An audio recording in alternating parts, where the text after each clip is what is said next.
अभी चल रहे अपने भाषा वाले सवाल। कल कुछ सवाल बताए थे, उसके आगे कुछ सवाल आप बताते हैं, जिसमें देखिए पहले लिखा होगा इन्होंने। क्वेश्चन है, पिता और पुत्र की वर्तमान आयु का अनुपात 5:2 है। 10 वर्ष के बाद उनकी आयु का अनुपात 2:1 हो जाएगा। दोनों की वर्तमान आयु ज्ञात कीजिए। जब ऐसे क्वेश्चन आते हैं, पिता पुत्र हो गए, उनकी आयु वर्तमान हो, कुछ भी हो, उसमें थोड़ी प्रॉब्लम आती है ना आपको। तो उसको तो जब एक एक शब्द को हम ध्यान दे दें तो उससे हमारा शब्द से उसका आंसर निकलता है। एक एक शब्द को देखेंगे ध्यान से, वो समझेंगे, करेंगे बेटा इसका सॉल्यूशन। क्या है? पिता और पुत्र की वर्तमान आयु। पिता और पुत्र की वर्तमान आयु बेटा क्या करेंगे अपन लोग? माना की। पहले मानते हैं पिता की आयु। किसकी? पिता की आयु। माना की पिता की आयु कितनी मान लो अपन लोग? x वर्ष है। कितनी है? x वर्ष है। पुत्र की आयु कितनी हो जाएगी बेटा? y वर्ष कर ली। अब कौन सा इसमें आपने x y क्यों माना है? ये भी मान लेंगे, कोई दिक्कत नहीं। लेकिन बेटा यहाँ पर अपना कोई भी नहीं दी गई, देखिए केवल आपको अनुपात दिए। क्या दिए गए? अनुपात दिए गए। उसके अलावा आपको कुछ भी नहीं दिया गया। रखेंगे इसको अपन। कितना है इनका अनुपात? x/y करेंगे। अनुपात क्या बेटा इनका? 5/2। पिता पुत्र का अनुपात कितना हो गया? 5/2। कहेंगे सर बटे में क्यों आ गई? जब अनुपात लिखा होता है तो उसकी वैल्यू होती है बटे में। क्या की वैल्यू होती है? बटे में वैल्यू होती है। ठीक, तो हो गई 5/2। क्या हो जाएगा बेटा इसका? क्रॉस मल्टी, तो 2x बराबर 5y या 2x माइनस 5y बराबर 0। समीकरण आधा सवाल अपना हल हो गया। समझ में आई ना बात? इतनी कोई दिक्कत नहीं है। फिर कह रहे हैं आगे 10 वर्ष के बाद। कितने वर्ष बाद कह रहे हैं? 10 वर्ष के बाद। देखो जब 10 वर्ष के बाद होगा तो 10 वर्ष में क्या होगा? पुत्र भी 10 साल बढ़ेंगे, पिताजी की भी आयु 10 साल ज्यादा होगी ना? होगी कि नहीं होगी? पिता बढ़ेंगे पुत्र बढ़ेंगे दोनों। ऐसा तो है नहीं पुत्र बढ़ जाए पिता घट जाए। होते किसी के? नहीं होते। तो क्या करेंगे? 10 वर्ष बाद कितना हो जाएगा बेटा? पिता कितने हो जाएंगे? x+10 हो जाएंगे। पुत्र कितने हो जाएंगे बेटा? y+10। कोई दिक्कत? मान लो अगर पिताजी 20 साल के थे उस टाइम तो 25 साल के थे, तो आप 35 के हो गए। पुत्र का साथ 5 के थे, अब 15 के हो गए। 10 साल बढ़ गए दोनों। फिर क्या? 10 वर्ष के बाद उनकी आयु का अनुपात कितना हो जाता है? 2:1। तो क्या क्या? x/10 y/10 बराबर 2:1। वही नहीं अपनाएंगे। क्रॉस x+10 बराबर 2y+20। कोई दिक्कत? पक्षांतर करेंगे। x माइनस 2y बराबर कितना हो गए? 20 माइनस कितने होगा बेटा? समीकरण होगा बेटा 2। कोई दिक्कत है यहां तक? कोई दिक्कत नहीं है ना? अब दो समीकरण दोनों बन गए, 1 और 2। इनको आप चाहे समीकरण को प्रतिस्थापन से हल कर लो या फिर विलोपन से, जो भी आपको आसान लगे। विलोपन से करेंगे ना हल? ठीक, तो इनको मैं एक बार लिख लेते हैं जिससे अपन को क्या हो जाए। x माइनस 2y बराबर 10। क्या आपकी मैथ तो करनी है दोनों? तो क्या करेंगे बेटा अपन लोग? समीकरण 1 था, जो समीकरण 2 था, तो समीकरण 2 में कितना गुणा करें अपन लोग? क्यों? जिससे क्या हो जाए? अपने आगे संख्या दोनों समान हो जाए। कितने हो गए? गुणा करेंगे 2 में, लिखेंगे यहाँ पर समीकरण 2 में 2 का गुणा करने पर कितना होगा? 2x माइनस के 4y 20। समीकरण बन गया आपका तीसरा। अब देखो दूसरा तो अपन ने सॉल्व किया ही है अभी, तो क्या करेंगे? समीकरण 3 और 1 को लेंगे। किसको लेंगे? समीकरण 3 और 1 को लिखेंगे। समीकरण 3 व 1 से तो क्या है? 2x माइनस 5y बराबर 0, 2x माइनस 4y बराबर 20। ये माइनस हो गए, ये प्लस हो गए, कट गए ना? ये क्या हो गए? यहाँ भी माइनस हो गया। अब देखो 5 में 4 कितने बचे, माइनस का y बराबर माइनस के, यानी बेटा पुत्र कितने साल का होगा बेटा, पुत्र हैं आपके वर्तमान में 20 साल के, कितने के हैं 20 साल। y की वैल्यू आ गई। पिता कैसे निकालेंगे, रखो समीकरण 1 में वैल्यू, y का मान समीकरण 1 में रखने पर y की वैल्यू कितनी है 2x माइनस 5y बराबर 0, तो 2x minus 5 into 2x minus 100 बराबर 0, पक्षांतर करेंगे 2x बराबर कितना हो गए 100, कितनी बार कटा 50, 50 किसकी आ गई बेटा, पिता की। पिता की आयु 50 साल है, पुत्र की आयु 20 साल है। अब चेक करो सही है कि नहीं है, ये बात की जांच भी कहते बंधु कि नहीं कहते, देख लेंगे यहाँ पर। अतः पिता हो गए अपने बेटा 20 साल 50 वर्ष के, और पुत्र हो गए आपके 20 वर्ष के, कोई दिक्कत। अब इनका अनुपात निकालेंगे, अगर क्या निकालेंगे अनुपात, देखो 50/20 करोगे, अनुपात कितना आया 5:2, 10 साल तक कितने हो जाएंगे, ये 60 के हो जाएंगे, और ये कितने के हो जाएंगे बेटा 30 के, काट दो, कितना आ गया बेटा 2:1। 10 साल के बाद भी अनुपात आ गया आपका, उत्तर की होगी आपकी जांच, हो गई ना। सवाल समझ में आया कि बात, इसको नोट करो आप, ठीक। चलो बेटा, चलो ठीक, क्वेश्चन बोलो क्या है आपका। एक जन कोई भी क्वेश्चन नहीं, किताब ठीक ठीक हमारे पास किताब है, बुक है हमारे पास। क्वेश्चन कहाँ गया, हाँ बेटा ठीक। एक मित्र दूसरे से कहता है यदि तुम मुझे 100 रुपये दे दो, ये कह रहा किससे, दूसरे से। सुनो बेटा, एक मित्र दूसरे मित्र से कहता है यदि तुम मुझे 100 दे दो, कितने दे दो, यानी 100 रुपया दे दो आप हमें, 100 दे दो तो मैं आपसे 2 गुना धनी बन जाऊंगा, मैं आपसे 2 गुना, मैं आपसे 2 गुना धनी बन जाऊंगा।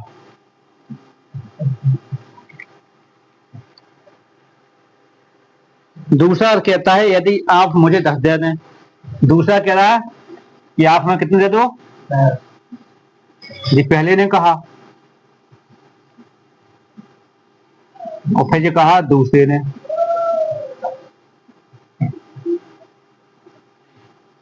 दस दे दो तो मैं आपसे 6 गुना बन जाऊंगा, मैं आपसे 6 गुना धनी बन जाऊंगा। तो बताइए कि दोनों की संपत्ति कितनी है। वाह, व्हाट अ कॉम्प्लीमेंट क्वेश्चन।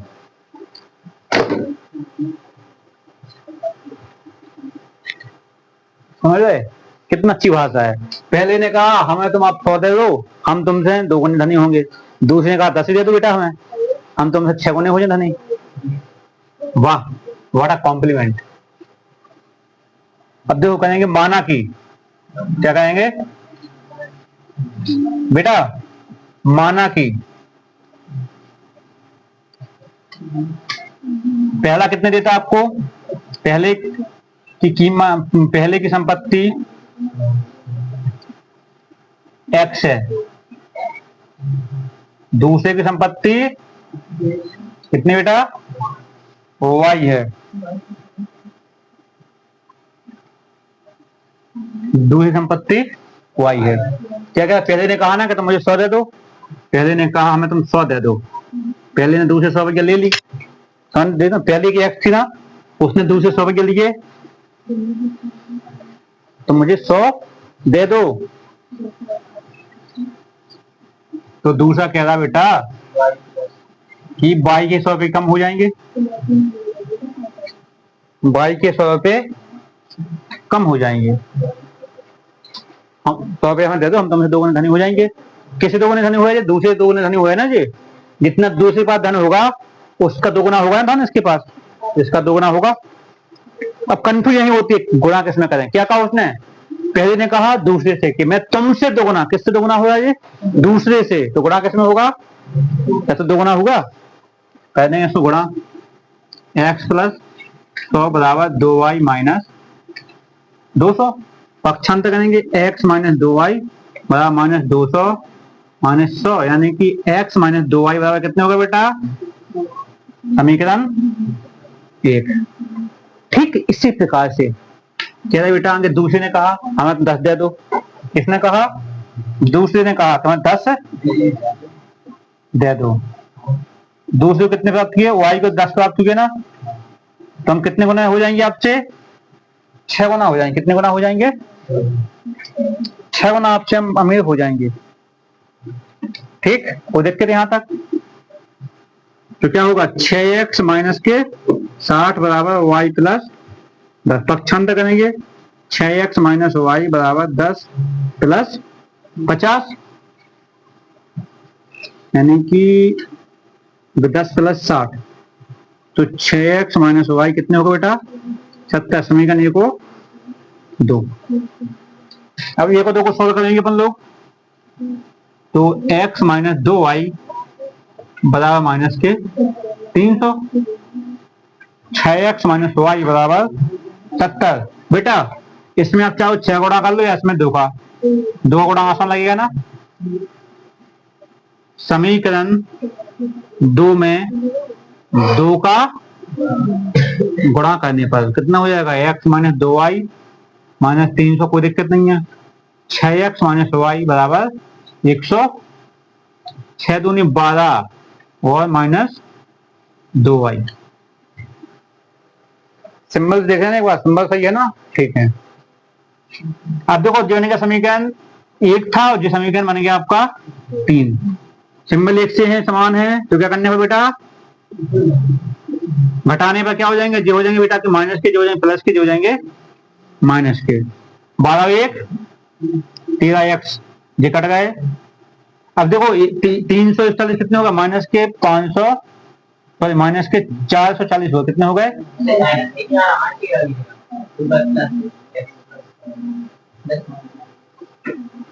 हाँ माइनस के 11, ठीक। तभी हम सोच रहे थे थोड़ी कि 13 के भाग 44 जाते नहीं, माइनस से माइनस x होगा कितने, 11 चौक कितने आया बेटा, 40, यानी भैया x के पास कितने रुपए की आती है, केवल 40 रुपये आती है x के पास। y की वैल्यू निकाल दो, x का मान समीकरण 1 में रखने, put the value of x in equation first. 40 minus 2y बराबर माइनस 300, माइनस के 2y बराबर माइनस 300 माइनस 40, कितना बेटा जी, 340। y की वैल्यू कितनी आ गई, 170, कितने हो गई वैल्यू, 170। एक्स वाई की वैल्यू निकल आई आपको, ठीक है, नोट करो। देखो बेटा इसके पे सवाल लगाया था आयु वाला, अब ये सवाल है आयत वाला, थोड़ा कॉम्प्लीमेंटेड सवाल है ये, घुमा भाषा को इस पर कंफ्यूज करती है बच्चों को, कुछ बच्चे इसमें कंफ्यूज हो जाते हैं। एक आयत का क्षेत्रफल दूसरे आयत के क्षेत्रफल के बराबर है।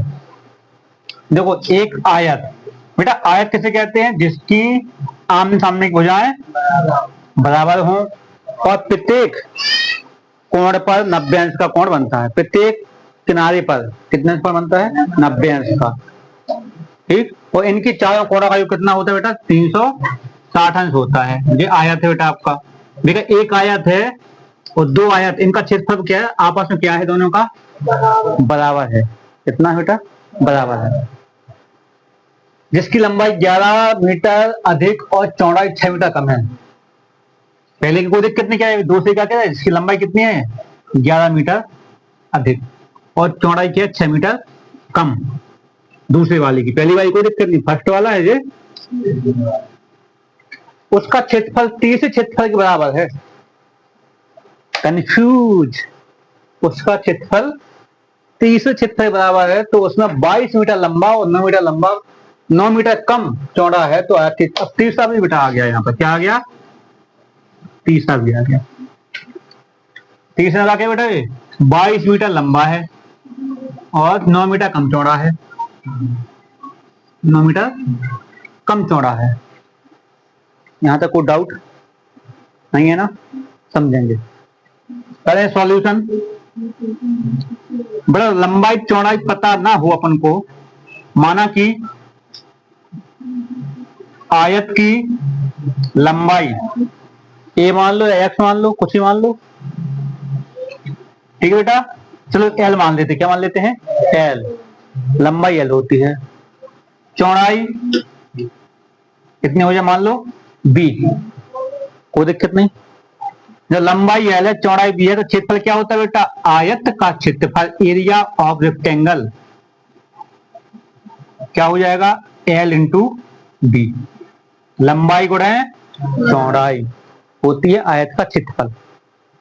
यहां तक कोई दिक्कत किसी को नहीं है, आगे है। एक तो जो हो गया आपका, देखिए दूसरा आयत के बराबर है जिसकी लंबाई 11 मीटर अधिक है और चौड़ाई 6 मीटर कम है। दूसरे के अनुसार क्या क्या, लंबाई जो है वो कितनी हो गई इसकी, 11 मीटर अधिक हो गई, वो दिक्कत। दूसरे में कितने हो गए, दूसरे की, दूसरे की लंबाई लंबाई जो 11 मीटर अधिक है और चौड़ाई कितनी हो जाए दूसरे की बेटा, बी माइनस 6, क्यों किया, क्योंकि 6 मीटर कम है। तो इसका बेटा क्षेत्रफल क्या हो जाएगा, इसका क्षेत्रफल क्या हो जाएगा, लंबाई गुणा चौड़ाई, तो L plus 11 into B minus 6, तो क्षेत्रफल क्या सबका हो जाता है, L into B, L into B बराबर कितना हो जाएगा बेटा इसका, L into B plus 6L plus 11B minus 66, वो दिक्कत यहां तक, जिसका क्षेत्रफल निकल आया। लेकिन क्या कह रहे थे बेटा, दोनों क्या है आपका क्षेत्रफल बराबर है, तो समीकरण इसको पहला क्षेत्रफल और दो क्षेत्रफल बराबर करेंगे। पहले का क्षेत्रफल कितना था, एल बी थी ना, तो क्या करेंगे एल बी। अब तो एल बी से क्या होगा, एल बी से एल बी क्या होता है बेटा, 6L प्लस 11B माइनस 66, बराबर क्वेश्चन का क्या मानते हैं 0। इसको ऐसे लिख लो, 6L प्लस 11B बराबर कितने हो गए, समीकरण बन गया आपका पहला। अब तो जैसे ही समीकरण पहला बनता है बच्चों की थोड़ी अरे अब तो सवाल हल हो जाएगा, एक बनेगा वो एक बन जाएगा, है ना, एक हो गया कोई दिक्कत नहीं। ठीक इसी प्रकार पुनः ध्यान देंगे अपन बेटा, पुनः क्या कह रहे, जिसकी लंबाई यहां तक हो गया आपका, उसका क्षेत्रफल तीसरे क्षेत्रफल के बराबर है। जो आपका दूसरा क्षेत्र आया ना, जो आपका दूसरा क्षेत्र आया था ना, इसका क्षेत्रफल किसके बराबर में है, तीसरे के बराबर, किसके, तीसरे। तो तीसरे की लंबाई कितनी हो जाएगी बेटा, तीसरे आयत की लंबाई, तीसरे आयत की लंबाई कितनी है, एल प्लस 22 मीटर लंबी है ना, और चौड़ाई कितनी हो जाएगी बेटा, 9 मीटर कम, तो b माइनस 9। यहां कोई दिक्कत नहीं है ना। इसका क्षेत्र कितना हो जाएगा बेटा, l plus 22 into B minus 9, करेंगे पूरा, L B minus 9L plus 22B। अब 22 नंबर तो आता नहीं, तो गुणा कर लेते हैं, 9 दूनी 18, 9 दूनी 18, 1 19। क्षेत्रफल किसके बराबर क्या है जी, ये तो आपका तीसरा क्षेत्रफल आ गया। लेकिन क्या कह रहे हैं भाई, तो दूसरे आयत का क्षेत्रफल बराबर क्या कह रहे हैं वो, तीसरे आयत का। बेटा कंफ्यूजन है आपकी, क्या कंफ्यूजन है बेटा, आपको कंफ्यूजन नहीं है। जो क्वेश्चन था देखो, पहले का क्षेत्रफल जी निकाला, दूसरे का क्षेत्रफल आपको कह रहे लंबाई 11 मीटर अधिक है और चौड़ाई 6 मीटर कम है। बेटा लंबाई 11 मीटर अधिक है और चौड़ाई 6 मीटर कम है, तो फिर दूसरे का आ गया। फिर क्या कह रहे, उसका क्षेत्रफल तीसरे क्षेत्रफल के बराबर है। अब तीसरा भी आया, जिसकी लंबाई 12 मीटर अधिक है और 9 मीटर कम है, हमने निकल दिया। लेकिन अब यहाँ कैसे पता चलेगा कि दूसरा तीसरा है? देखा है तीसरे के बराबर है। अब कौन सा तीसरे बराबर? दूसरा होगा ना बराबर। यानी यहाँ पर आप देखा तो एक सिस्टम बन गया, पहला दूसरा बराबर हो गया बेटा, और दूसरा और तीसरा बराबर हो गया।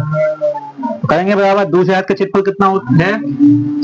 ये है ना क्षेत्रफल अपने पास, यानी ये क्षेत्र अपने पास क्षेत्रफल क्या आया था? ये आया था ना, तो LB minus 6L plus 11B minus 66 आया था। और तीसरे कितना आया? LB minus 9L plus 22B minus 198। LB से LB कट गए। अब कुछ पक्षांतर होंगे, तो 6L यहाँ दिख रहा है बेटा, वीडियो में आ रही ना, मुझे नहीं दिख रहा। ये लाइन दिखी? ठीक, इसके बाद दिखाएंगे यहाँ आगे, इसको भी मिटा देते हैं। आप पक्षांतर करेंगे इनको बेटा, क्या था? माइनस 6L, यहाँ कितना था? माइनस 9L था। पक्षांतर में कितने हो जाएंगे? प्लस के 9L प्लस 11B, यहाँ कितने हैं? माइनस हो जाएंगे 22B बराबर 198 माइनस के हैं। पक्षांतर होंगे 6 क्या होगा बेटा? प्लस के। यहाँ तक कोई दिक्कत किसी को नहीं है। अब देखो बेटा 9 और 6 कितने बचे? प्लस के 3L माइनस के 11B बराबर कितने बचे? 198 घटाओ, ये बचे आपके 132 कितने हो गए? 132। देखो बेटा जी यहाँ क्या 66 66 दूनी 132, 66 से 198। देखो 8 में 6 का 2 बचे, 9 में 3 गए, 9 में 6 का 3 बचे, एक का एक समीकरण बन गया आपका सेकंड। अब जैसे समीकरण सेकंड बना, मन में शांति वाला आ गई। एक समीकरण जैसा समीकरण दूसरा, इनको हल करेंगे। क्या लिखा है आपका? समीकरण एक क्या है आपका? 6L प्लस 11B बराबर 66। कोई दिक्कत तो है नहीं यहाँ तक। समीकरण जी क्या था? पहला।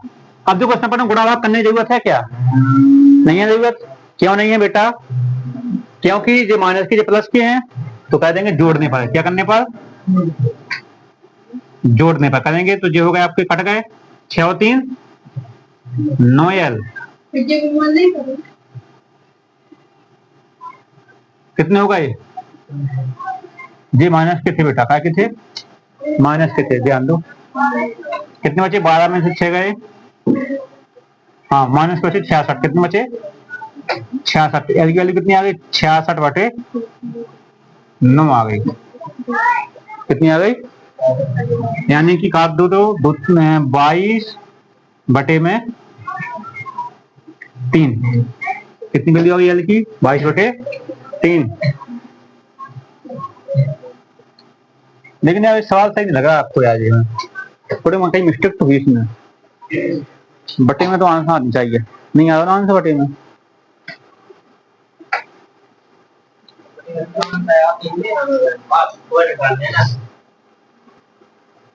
ठीक, क्या करेंगे बेटा? एल का मान रखेंगे समीकरण एक में। 6 एक कितना है? 22/3 प्लस 11B बराबर 66। 3 दूनी 22 दूनी 44 प्लस 11B बराबर 66। 11B बराबर 66 माइनस 44। 11B बराबर हो गया आपके कितने? 22। बी की वैल्यू आ गई 2।